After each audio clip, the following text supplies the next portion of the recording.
మొక్కజొన్న పంటకు కనీస మద్దతు ధర కల్పించాలన్నారు మాజీ మంత్రి జీవన్ రెడ్డి. మార్క్ఫెడ్ ఆధ్వర్యంలో కొనుగోలు కేంద్రాలను ప్రారంభించి రైతులకు న్యాయం చేయాలని డిమాండ్ చేశారు. మార్కెట్లో మొక్కజొన్న ధరలు పడిపోయాయని, దీంతో రైతులు తీవ్రంగా నష్టపోతున్నారని జీవన్ రెడ్డి చెప్పారు. ఇక తక్షణమే ప్రభుత్వం కొనుగోలు ప్రక్రియను ప్రారంభించాలని రైతులతో కలిసి జగిత్యాల జిల్లా కలెక్టర్కు జీవన్ రెడ్డి కలిశారు. ఇక మొక్కజొన్న పంటకు కనీస మద్దతు ధర కల్పించాలని చెప్పేసి వినతి పత్రాన్ని కూడా అందజేశారు.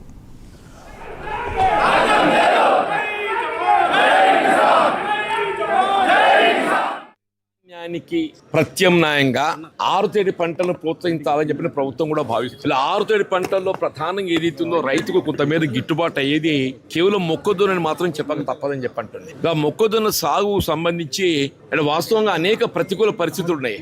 దానికి కోతుల బెడద ఒకవైపు, ఎందుకంటే రాష్ట్రంలో కోతుల బెడద ఇంత తీవ్రంగా పెరిగిపోయింది కదా అని చెప్పారంటే, అంటే అసలు కోతుల నివారణ కొరకు రాష్ట్ర ప్రభుత్వం ప్రత్యేకంగా దానికి కుటుంబ నియంత్రణ కార్యక్రమం చేపట్టాలి, పునరుత్పత్తి నిలిపివేయబడే విధంగా ఏదైతే కార్యక్రమం చేపట్టాలని చెప్పని కూడా పలు సందర్భాల్లో రైతాంగం ప్రభుత్వం విజ్ఞప్తి చేసింది. కోతుల బెడదతో పాటుగా అడవి పందులు కూడా తీవ్రంగా అయిపోయినాయి, చిలుకల బెడద కూడా తీవ్రంగా ఉంటాయని చెప్పంటుంది. ఏది ఏమైనా కానీ ఇన్ని ప్రతికూల పరిస్థితుల్లో కూడా రైతాంగం ఏదైతుందో వరి ధాన్యానికి ప్రత్యామ్నాయంగా మొక్కజొన్న సాగు చేయడానికి కొంత ముందుకు రావటము, దానికి ఒకే కారణం ఏంటంటే మద్దతు ధర 2400 రూపాయలు పర్ క్వింటల్ ఉన్నది.